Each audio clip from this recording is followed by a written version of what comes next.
प्रिय मित्रों,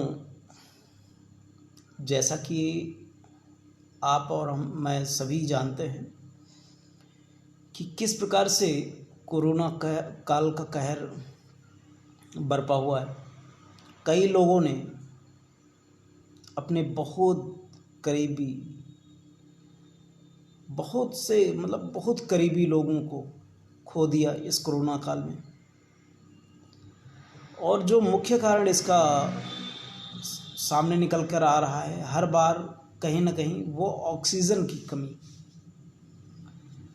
दवाओं की आपूर्ति कहीं ना कहीं से हो जाती है, लेकिन बाद में जो जानकारी मिलती है, जो आती है, तो ऑक्सीजन की कमी बताई जाती है हर बार की। कहीं ना कहीं यहाँ ऑक्सीजन, वहाँ ऑक्सीजन कमी हो गई, वहाँ दवाइयाँ कहीं से मैनेज भी हो जाती हैं, डॉक्टर भी मिल जाते हैं, बेड भी कहीं ना कहीं मिल जाता है, लेकिन ऑक्सीजन बहुत ज़्यादा प्रभावित किया लोगों को ऑक्सीजन ने। और ये प्रभावित करने वाली सबसे पहले हम लोगों की जो प्रवृत्ति है, हम लोगों की जो इच्छाएं जो थी, वो कम न होने के कारण आज हम लोगों को ये दिन देखना पड़ रहा है। आज की जो बौद्धिक, शैक्षिक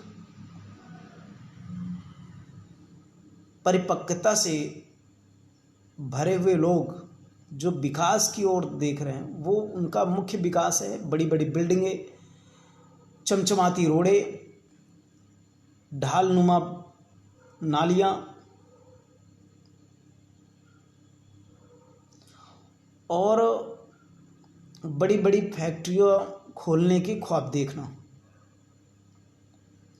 आजकल तो अखबारों की भी ऐसी बाढ़ सी आ गई है कि ज़्यादा से ज़्यादा लकड़ी का उपयोग अखबारों में जा रहा है, अखबारों के पन्ने बनाने में जा रहे हैं। तो ऐसे में सवाल उठता है कि जब हम लोग विकास को देख रहे हैं, तो ऑक्सीजन कमी क्यों ना आए। हम लोग विकास देख रहे हैं, बड़ी बड़ी बिल्डिंगें देख रहे हैं, फैक्ट्री देख रहे हैं। तो क्योंकि मेरा जो मानना है, मैं हमेशा से गांव से, देहात से बिलोंग किया हूँ, तो मैंने देखा है कि हमारे जो पहले के जो बाबा थे, दादा थे, उन्होंने हमेशा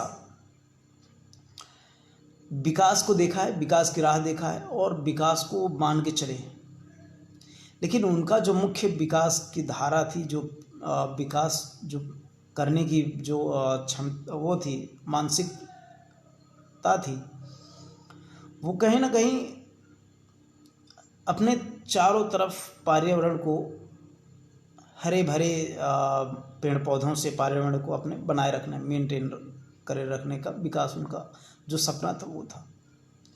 वो कभी बड़ी बड़ी बिल्डिंगें, फैक्ट्रियों के बारे में कभी उन्होंने सोचा भी नहीं रहा होगा। हो सकता है किसी किसी के मन में रहा हो विचार, लेकिन कभी ज़्यादातर लोगों ने नहीं सोचा। हमेशा लोगों ने पेड़ पौधों को बढ़ावा दिया है, अपने पर्यावरण को बढ़ावा दिया है। हमेशा थोड़ा शैक्षणिक परिपक्वता कम थी उनमें, लेकिन जिस दौर से आज हम गुजर रहे हैं ऑक्सीजन कमी कारण, तो मुझे पहले का वो जो दिन है, जो बाबा दादा वाले दिन थे, जो हमेशा पेड़ पौधों को बढ़ावा देते थे, पर्यावरण को बढ़ावा देते थे, अपने चारों तरफ जो हरियाली का माहौल देखते थे, मुझे वो विकास ज़्यादा अच्छा लगता है आज के विकास की अपेक्षा। आज के विकास के दौर में लोग, एक घर में 2 लोग हैं, 4 गाड़ियाँ आ गई, दो गाड़ियाँ 2 व्हीलर्स हो गई, 2 गाड़ियाँ 4 व्हीलर्स हो गई। अब उनमें अलग अलग डीजल पेट्रोल भरवाना, और उससे जो गाड़ियों से जो धुआं उठता है, निकलता है, वो हमारे पेड़ पौधे, जो थोड़े बहुत पेड़ पौधे बचे हैं, वो किस तरह से प्रभावित हो रहे हैं, कितना वायु प्रदूषण फैल रहा है। जो फैक्ट्रियां हैं, बड़ी बड़ी फैक्ट्रियां हैं, उनका मैं देखता हूं कि जो पानी है, गंदा पानी है, वो नालों के माध्यम से नदियों में गिरता है, गंगा हो जमुना हो सब में गिरता है। और जो हमारे जो नदी किनारे मकान बने हुए हैं, जो गांव बसे हुए हैं, कहीं ना कहीं चाहे गंगा यमुना किसी भी नदी किनारे जो गांव घर बसे हुए हैं, उनकी बेचारों की मजबूरी है कि अब हम देखते हैं बुंदेलखंड में तो अक्सर पानी की कब किल्लत होने लगती है, फिर से किल्लत होने लगी है। और अभी भी चाहे मानिकपुर का क्षेत्र देख लीजिए, चाहे उधर आप राजापुर क्षेत्र, मऊ क्षेत्र देख लीजिए, कहीं का भी जो क्षेत्र है वो देख लीजिए आप, चारों तरफ पानी की किल्लत है। अब ऐसे में लोगों की समस्याएं भी हैं कि अगर वो पानी नहीं ले जाएंगे तो पिएंगे क्या, वो भोजन किससे बनाएंगे, और वो अपना जीवन यापन कैसे करेंगे, क्योंकि बिन पानी के जीवन संभव नहीं है। मैं भी जानता हूँ, आप भी जानते हैं। तो कहीं ना कहीं कि उन लोगों की मजबूरी है कि वो अपने घर में उस पानी के माध्यम से वो एक प्रकार का जहर भर के ले जा रहे हैं, और उसी का वो खाना बनाने में भी प्रयोग करते हैं, पीने में भी प्रयोग करते हैं, नहाने धोने में भी उसी पानी का प्रयोग करते हैं। यानी कि जो बड़ी बड़ी फैक्ट्रियों का प्रदूषण युक्त पानी है, वो लोग पानी को यूज़ करते हैं जो नदियों किनारे मकान बनवाए हुए हैं।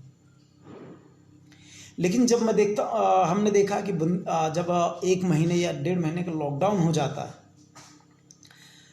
तो यही गंगा जी का पानी और यमुना जी का पानी बिल्कुल नीर हो जाता है। कहीं ना कहीं हवा के भी जो पॉल्यूशन है, वायु पॉल्यूशन है, वो भी काफ़ी हद तक सुधर जाता है। क्योंकि आज की डेट में अखबारों में जो कागज़ लगता है उसमें पेड़ पौधों की कटाई होती है, उसमें पेड़ पौधे ज़्यादा कटते हैं।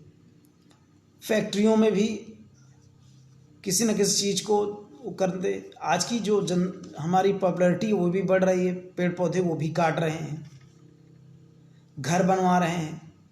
और पेड़ पौधे जो लगाने की जो परंपरा है वो मुझे लग रहा है पूरी तरह से कम होती जा रही है। सरकारें हैं, सरकार अपनी तरफ से पेड़ पौधे काट रही है, लोग अपनी तरफ से पेड़ काट रहे हैं। तो इस पर पाबंदी लगनी चाहिए। मुझे लग रहा है कि जिस प्रकार से पेड़ पौधे जितनी रफ्तार से कट रहे हैं, उतनी रफ्तार से कोरोना भी फैल रहा है। क्योंकि कहीं ना कहीं ये बहुत बड़ा कारण है, प्रकृति के साथ जब हम लोगों ने खिलवाड़ किया, आज प्रकृति भी हम लोगों के साथ खिलवाड़ कर रही है। हम लोगों ने पेड़ पौधे काटे, ऑक्सीजन जो हमें पेड़ पौधे दे रहे थे, हम लोगों ने उन्हीं पेड़ पौधों को ज़्यादा नुकसान दिया। आज हम उसी ऑक्सीजन के लिए परेशान हैं। हम लोगों ने एक लाइफ जो कह दें या यूं कहें कि जो हमने पेड़ पौधे लगाए हैं, एक स्टाइलिश पेड़ पौधे लगाए सुंदरता के लिए सब, तो आज का जो जीवन है वो भी हमारा सुंदरता पूर्वक ही रह गया है। आगे के जो हमारा जीवन था एक अच्छी और शुद्ध हवा पाने की, वो नहीं रह गया। तो कहीं ना कहीं मेरे कहने का मतलब कि आज की जो दृष्टिगत रखते हुए पेड़ पौधे लगाना चाहिए, और ज़्यादा से ज़्यादा ऑक्सीजन वाले, जैसे पीपल है, नीम के पेड़ हैं, ऐसे पेड़ लगाएंगे तो जो हमारी आगे आने वाली पीढ़ी है, जनरेशन, वो कहीं ना कहीं ऐसे आज के दौर की जैसे हम लोग किल्लत जूझ रहे हैं ऑक्सीजन के लिए, तो आगे आने वाली पीढ़ी के लिए ऑक्सीजन किल्लत नहीं होगी। क्योंकि मैं देखता हूँ कि हम लोग हर एक तरह से व्यवस्थाएं कर ले रहे हैं। ऑक्सीजन दवाएं भी कहीं ना कहीं से लोग मैनेज कर ले रहे हैं। पहली बात तो मैनेज नहीं कर पा रहे हैं, अगर हो भी जा रही तो कहीं ना कहीं अच्छी बात है। फिर दूसरी बात, बेड की समस्या आती है, बेड भी मिल जाते हैं, अस्पताल की वो होती है, तो लोग टेंट वेंट लगा के खुले आसमान में भी उसको अस्पताल बना लेते हैं, छाया मिल जाती है उनको, डॉक्टर भी कभी ना कभी मिल ही जाता है।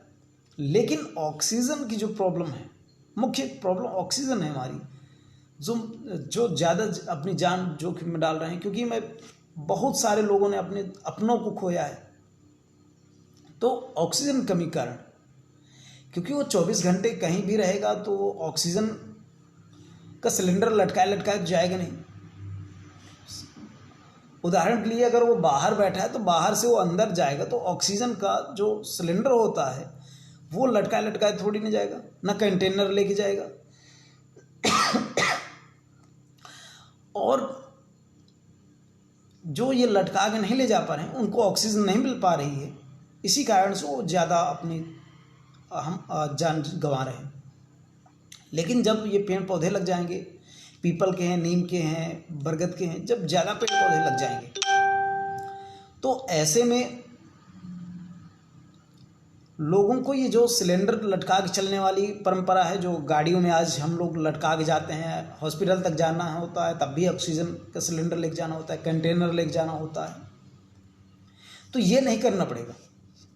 करना मान लीजिए अगर कम है तो कम करना पड़ेगा, लेकिन इतनी तादाद में नहीं करना पड़ेगा। आज हर एक जगह हर एक व्यक्ति के पास सिलेंडर की कमी है, सिलेंडर नहीं मिल रहा।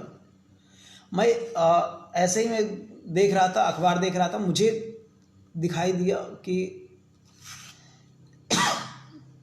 झारखंड से एक व्यक्ति अपने दोस्त के लिए दिल्ली तक ऑक्सीजन का सिलेंडर ले गया, और अगर वो आधे घंटे भी ऑक्सीजन सिलेंडर लेट से लेके पहुंचता तो उसके दोस्त की जान जा सकती थी। आप समझ सकते हैं। तो अगर यही पेड़ पौधों के बीच में रहता, वो शुद्ध वातावरण के बीच में रहता, तो उसको ऑक्सीजन के सिलेंडर लेके वहाँ तक दौड़ना ना पड़ता और उसको ऑक्सीजन की ज़रूरत ना पड़ती।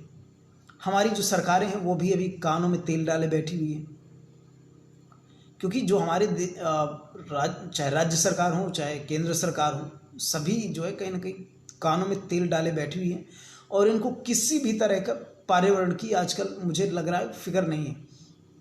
क्योंकि ये करते क्या हैं, गार्डन बनवा देंगे और गार्डन को टेंडर के रूप में दे देते हैं, ठेके पे दे दिए, कॉन्ट्रैक्टर को दे दिया, कॉन्ट्रैक्टर ने अपने हिसाब से फूल पौधे वाले जो है, जो ज़्यादा फूल देते हैं, 100 पीस वाले पेड़ पौधे वो लगवा देते हैं, और वो जो कमाई होती है वो सरकार अपना उनसे कॉन्ट्रैक्टर से ले लेती है।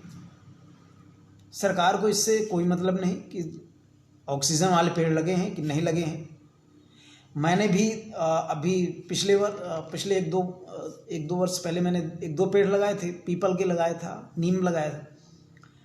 मेरे साथ यही हुआ था कि जो कॉन्ट्रैक्टर थे, ठेकेदार था जो लिया हुआ था, उसने उस पेड़ को हटा दिया, पीपल हटा दिया, नीम हटा दिया, और उसने 100 पीस लगा दिया। मैंने जब उससे काफ़ी वो किया, तब जाके उसने एक पेड़, मात्र एक, यानी कि अगर मैं 4 पेड़ लगाया हूँ, 4 पेड़ में एक पेड़ उसने पीपल का लगाया है, और पूरे 1 किलोमीटर के दायरे में उसने सिर्फ 100 पीस वाले पेड़ पौधे लगाए, जिसका कोई मतलब नहीं है। सिर्फ वो सुंदरता तो देगा, फूल देंगे, लेकिन ऑक्सीजन नहीं देगा। ऐसे में दिक्कत होती है कि सरकारें भी, मैं इसलिए कह रहा हूँ, सरकारें भी कानों में तेल डाले बैठी हुई हैं। वो सिर्फ ठेकेदारों को ठेके के आधार पर दे देती हैं, वो कैसा पौधा लगा रहा है, कैसा नहीं लगा रहा है, जड़ी बूटी वाला लगा रहा है कि ऑक्सीजन वाला लगा रहा है कि नहीं लगा रहा है। सरकार को इससे कोई मतलब नहीं, सरकार को सिर्फ ठेके से मतलब है कि पैसा उसको आना चाहिए। यदि अगर सरकार अभी नहीं चेती तो सरकारों के लिए आगे चल के हमारी आने वाली पीढ़ी को भी इनसे काफ़ी दिक्कतें होंगी, क्योंकि ऑक्सीजन मिल नहीं रहा। और सरकारों को इस पर ध्यान देना चाहिए कि जिस भी ठेकेदार को दें, कम से कम वो 1 किलोमीटर के दायरे में कम से कम वो 50 पेड़ ऐसे लगाएं, जैसे पीपल है और नीम के हैं, और जो और भी ऑक्सीजन देने वाले पेड़ पौधे हैं उनको लगवाएं। ये सरकार को तय करना चाहिए। लेकिन सरकारें क्या है कि अपनी जो जेबें हैं, अपना जो राहत कोष, जो अपना उनका जो खुद का पैकेज वाला होता है उसको भरने में लगे रहते हैं कि वो किस तरह से भरा जाए। तो मुझे लग रहा है सरकारें गलत करती हैं और सरकारों को इन पर ध्यान देना चाहिए, चेतना चाहिए। और सरकार जिनको भी कॉन्ट्रैक्ट पे देती हैं उन कॉन्ट्रैक्टरों से बात करना चाहिए और एक जो एफिडेविट के आधार पे सरकारों को चाहिए कि सरकारें उनसे ले एफिडेविट जमा करवाएं और सरकारें ये तय करें कि इतने पेड़ आपको लगाने ही लगाने हैं, आप कैसे भी करिए। यदि आप नहीं लगाते हैं तो बीच में आपका पैसा जो है वो फ्लॉप हो जाएगा, यानी पैसा आपका मारा जाएगा, क्योंकि ये आपकी गलती है कि आप ऑक्सीजन वाले पेड़ नहीं लगा रहे हैं। दूसरी बात, हम लोग सड़कों पे चलते हैं, सड़कों के किनारे किनारे अगर चलेंगे तो भी 50 किलोमीटर के दायरे में महज ज़्यादा से ज़्यादा 10 से 15 पीपल के पेड़ मिलेंगे 50 किलोमीटर के दायरे में, और एक बमुश्किल 1 से 2 नीम का पेड़ मिल जाएगा। बाकी सभी वही 100 पीस वाले पेड़ पौधे जिनमें फूल भी नहीं होना, सिर्फ कांटे देना है और वैसे 100 पीस वाले खड़े रहना है, बड़े बड़े लकड़ी बस देनी है उसको, और वो भी लकड़ी किस काम की नहीं। तो सरकारों से ये भी अपील करना चाहता हूँ, चाहे वो राज्य की सरकार हो चाहे केंद्र की सरकार हो, मैं सभी सरकारों से ये भी कहना चाहता हूँ कि भाई आप लोग सतर्क होइए, जनता आपके पीछे है और आप लोगों को इस पर ध्यान देना चाहिए। जो 50 किलोमीटर के दायरे में जो महज 5 पेड़ होते हैं उनकी संख्या बढ़वानी चाहिए। पेड़ पौधे आप लगवाते हैं, ये तारीफ की बात है, प्रशंसनीय है, लेकिन आप पीपल के पेड़ न लगवाना, ये बहुत ही दुखदाई है। नीम के पेड़ न लगाना, मतलब जो ज़्यादा हमें ऑक्सीजन देते हैं उन वृक्षों को न लगवाना, सिर्फ एक 100 पीस लगवाना, स्टाइलिश पेड़ पौधे लगवाना, ये तकलीफ देह है। और यही कारण है कि आज हम लोगों के देश में ऑक्सीजन किल्लत जूझना पड़ रहा है, क्योंकि हमारा देश अभी इतना विकास नहीं किया है कि हम चुटकी बजाते ही ऑक्सीजन के प्लांट तैयार कर दें, कहीं भी प्लांट लगा देंगे, कहीं कुछ भी करवा देंगे। दूसरी बात, जो बजट है देश का, बजट भी अच्छा ठीक ठाक नहीं है, क्योंकि जो हमारे गरीब तबके भाई थे जो गांव से बिलोंग करते थे, जो बाहर फैक्ट्री में काम करते थे, वो भी आजकल अपने गांव घरों में हैं। उनके पास भी इतना पैसा नहीं है कि वो कमा खा सकें, और ऑक्सीजन जो कीमत है वो भी बड़ी महंगी है। क्योंकि आज देखता हूँ ऑक्सीजन जो पहले महज 500 में 600 में सिलेंडर मिलता था, आज उसी सिलेंडर कीमत 8-8 हज़ार रुपये, 9-9 हज़ार रुपये सिलेंडर की, यानी 10 गुना बढ़ गया है। ऑक्सीजन के सिलेंडर का जो रेट है वो 10 गुना बढ़ गया। तो कहीं ना कहीं अगर हम लोग पेड़ पौधे ज़्यादा लगाएंगे, सरकार इस पर ज़्यादा पहल करेगी, तो ऑक्सीजन की किल्लत से कम जूझना पड़ सकता है। और साथ ही साथ लोगों से भी जो भी मुझे अभी सुन रहे हों या बाद में भी सुने, उन सभी से भी मैं अपील करना चाहता हूँ कि ज़्यादा से ज़्यादा पीपल और नीम के पेड़ लगाएं। साथ ही जो और ऑक्सीजन देने वाले पेड़ पौधे हैं उनको भी ज़्यादा से ज़्यादा लगाएं, ताकि हमारे देश में ऑक्सीजन की कमी को पूरा किया जा सके। और इसी के साथ जय हिंद, जय भारत।